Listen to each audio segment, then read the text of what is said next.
September 21 ವಿಶ್ವ Alzheimer ದಿನದ ಅಂಗವಾಗಿ ಪೇಜ್ ವತಿಯಿಂದ ಸೆಪ್ಟೆಂಬರ್ ತಿಂಗಳನ್ನು ವಿಶ್ವ ಅಲ್ಝೈಮರ್ ತಿಂಗಳು ಎಂದು ಜಾಗೃತಿ ಕಾರ್ಯಕ್ರಮವನ್ನು ಹಮ್ಮಿಕೊಂಡಿದ್ದು, ಇದರ ಉದ್ಘಾಟನಾ ಸಮಾರಂಭವು ಮಂಗಳೂರಿನ ಕದ್ರಿ ಪಾರ್ಕ್ನಲ್ಲಿ ನಡೆಯಿತು. ಕಾರ್ಯಕ್ರಮವನ್ನು ಗಣ್ಯರು ಬಲೂನ್ ಅನ್ನು ಗಾಳಿಯಲ್ಲಿ ಹಾರಿಬಿಡುವ ಮೂಲಕ ಉದ್ಘಾಟಿಸಿದರು. ಬಳಿಕ ದಕ್ಷಿಣ ಕನ್ನಡ ಜಿಲ್ಲಾಧಿಕಾರಿ ಡಾಕ್ಟರ್ ರಾಜೇಂದ್ರ ಕೆವಿಯವರು ಮಾತನಾಡಿ, ನಾನು ಜಿಲ್ಲಾಧಿಕಾರಿ ಎನ್ನುವುದಕ್ಕಿಂತಲೂ ಒಬ್ಬ ವೈದ್ಯನಾಗಿ ಮಾತನಾಡುತ್ತೇನೆ. ಹಿರಿಯ ನಾಗರಿಕರಲ್ಲಿ ಇದು ಹೆಚ್ಚಾಗಿ ಕಂಡುಬರುತ್ತದೆ. ಅವರು ವಯಸ್ಸು ಆಗ್ತಾ ಮಕ್ಕಳಂತಾಗ್ತಾರೆ. ಅವರ ಮೇಲೆ ವಿಶೇಷ ಕಾಳಜಿ ತೋರುವುದು ಮುಖ್ಯ. ಈ ನಿಟ್ಟಿನಲ್ಲಿ ಪೇಜಿನ ಕಾರ್ಯ ಶ್ಲಾಘನೀಯ ಎಂದು ಹೇಳಿದರು. ಆಸ್ ಎ ಡೆಪ್ಟಿ ಕಮಿಷನರ್ ಆಗಿ ಮಾತಾಡೋದಕ್ಕಿಂತ ಆಸ್ ಎ ಡಾಕ್ಟರ್ ಆಗಿ, as a person who has worked in the neurology department for 1.5 years, I can definitely give my insight into this aging disorder. Sometimes the amount of patience what we give it to our children, ಅವ್ರ ಮಕ್ಕಳು ಅನ್ನುವಂತಹ ಭಾವನೆ ಕೆಲವೊಂದು ಸಲ ageing ಆಗ್ತಾ ಇರುವಂಥ ಪೇರೆಂಟ್ಸ್ಗಳು ಮಕ್ಕಳಾಗಿ ಆಗ್ತಾ ಇರೋದನ್ನು ನಾವು ಮರಿತಾ ಹೋಗ್ತಾ ಇರ್ತೀವಿ. ಅವರಲ್ಲಿ ಕೆಲವೊಂದು ನ್ಯೂರಾಲಜಿಕಲ್ ಚೇಂಜಸ್ ಆಗ್ತಾ ಇರೋದನ್ನು ಇರಿಟೇಟಿಂಗ್ ಫ್ಯಾಕ್ಟರ್ಸ್ ಆಗಿ ತೊಗೊಳ್ಳೋವಂಥ ಫ್ಯಾಮಿಲೀಸ್ಗಳು ಜಾಸ್ತಿ ಆಗ್ತಾ ಇರುತ್ತೆ. ಒಂದು ವಂಡರ್ಫುಲ್ ಪ್ರೋಗ್ರಾಮನ್ನು, ಅವೇರ್ನೆಸ್ ಪ್ರೋಗ್ರಾಮನ್ನು ಮಾಡ್ತಾ ಇರುವಂಥ ಆರ್ಗನೈಸರ್ಸ್ಗೆ my heartfelt gratitude on behalf of district administration.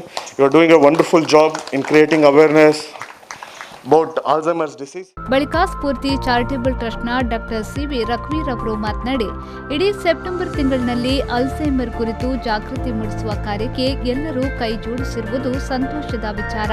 ಈ ಕಾರ್ಯಕ್ರಮದಿಂದ ಜನರಿಗೆ ಮಾಹಿತಿ ಮತ್ತು ಜನರಲ್ಲಿ ಜಾಗೃತಿ ಮೂಡುವಂತಾಗಲಿ ಎಂದು ಹೇಳಿದರು. Every year the Alzheimer's month happens to be in September. The entire September month is an Alzheimer's month, and that is rainy season in Mangalore. So we cannot avoid this. We cannot tell God, please stop rain. We are conducting this program. It's not possible. So it is beyond our control. If you know about Alzheimer's, you know about dementia. Dementia and Alzheimer's are synonymous. There are various other causes for dementia, but Alzheimer's is the first cause. In the olden days, when our grandfathers used to get Alzheimer's, we never knew about Alzheimer's those days, and we used to say Maregulitana. I hope many of you remember this. Maregulitana andre avrige martogtade ella. Various celebrities had this Alzheimer's disease, including Ronald Reagan. ಬಳಿಕ ಖ್ಯಾತ ನರತಜ್ಞರಾದ doctor Raghavendra M Nayak ಅವರು ಮಾತನಾಡಿ, Alzheimer ಕಾಯಿಲೆಯ ಕುರಿತು ಮಾಹಿತಿಯನ್ನ ನೀಡಿದರು. ಕೇವಲ ನರದ ಕಾಯಿಲೆ ಅಲ್ಲ, ಅದು ಮಾನಸಿಕ ಕಾಯಿಲೆನೂ ಅಲ್ಲ. ಇಟ್ ಇಸ್ ಎ ನರಮಾನಸಿಕ. There is a mix of both. Memory, cognition, behaviour, everything is there. Hallucination, delusions, illusions, they may fall, they can be associated with Parkinson's. ಎಷ್ಟೆಲ್ಲ ಮಿಕ್ಸ್ ಅಪ್ ಇದೆ. and many things can be sorted out. There is something reversible in every irreversible thing. Except for age, there are many reversible factors which we are not looking into. And that is what bothers me as a neurologist when I see them. So dementia ಅಂತ ಬಂದ ತಕ್ಷಣ ಸ್ವಲ್ಪ memory check ಮಾಡಿ, MMSC ಮಾಡಿ, ಅವರಿಗೆ ಡೊನಪೆಸಿಲ್ ಮಾತ್ರೆ ಹಾಕಿ, ಅಡ್ಮಿಂಟ ಮಾತ್ರೆ ಹಾಕಿ, ಇದೆ ಕ್ಯೂರ್ ಆಗಲ್ಲ, ಮನೆಗೆ ಹೋಗಿ. No, that is not all about dementia. Other than care taking, there is so many things which can prevent and which can definitely makes life better. ಹೇಗೆ ಅಂದರೆ, what is dementia basically? Let us come as a neurological point. Brain is shrinking, brain atrophy agide, brain shrink agide. Yes, there the problem starts. When your memory part, when you have a memory brain in hippocampus, parahippocampus, all those things, parietal lobe, temporal lobe, frontal lobe, ella shrink ಆಗ್ತಾ ಇದೆ. Now everybody thinks that liver will grow, kidney can grow, but brain ಯಾವತ್ತೂ ಬೆಳೆಯಲ್ಲ. That was the truth previously.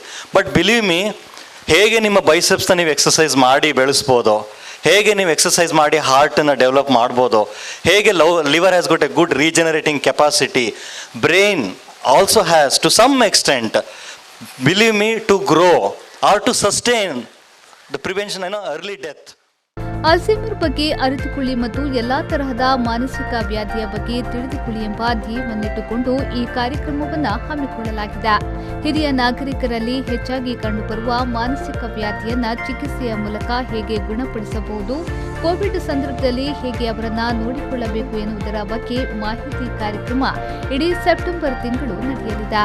ಈ ಸಂದರ್ಭ Yenepoya deemed to be ಯೂನಿವರ್ಸಿಟಿಯ geriatric medicine ವಿಭಾಗದ HOD doctor Prabhadhikari, Bright Home Health ಕೇರ್ನ CO Mohan Raj, ಎಂಎಇಯ ಸ್ಥಾಪಕರಾದ ಜೆರಾರ್ಡಿಯನ್ ಡಿಸೋಜಾ, ಲಯನ್ಸ್ ಕ್ಲಬ್ನ ಗವರ್ನರ್ ವಸಂತ್ ಶೆಟ್ಟಿ, ಜೆಸಿಐನ ಸೌಜನ್ಯ ಹೆಗ್ಡೆ, ಲೊರೆಟೋ ಪಿಂಟೋ ಸೇರಿದಂತೆ ಮತ್ತಿತರ ಗಣ್ಯರು ಉಪಸ್ಥಿತರಿದ್ದರು.